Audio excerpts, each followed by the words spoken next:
Welcome to my YouTube channel, Tony Su Vega, your feng shui guru and paranormal expert.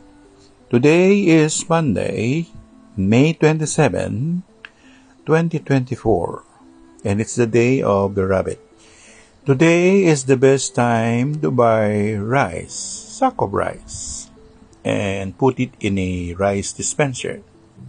Also, as regards other grains like corn or like other herbs like mustard, black or white mustard, or even fenugreek, it is now the best time to stock them up.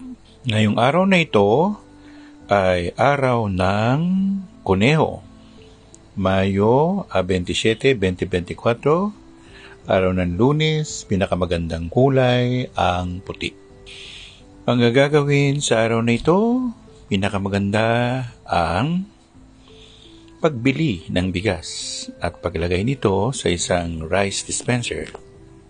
Pag-iipon ng lahat ng mga grains and nuts, kagaya ng mani.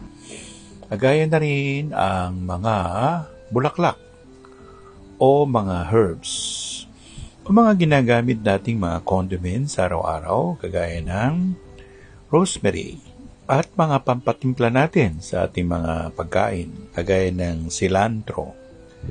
Ang kuneho nga ay yin, babae, kahoy, sen, Z-H-E-N.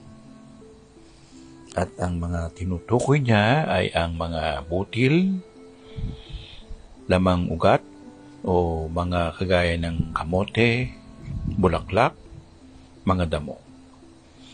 Kaya kung tutukuyin natin, napakarami nating utang loob sa rabbit form dahil halos lahat ng pagkain natin ay ang tinuturo ay ang anyo ng kuneho.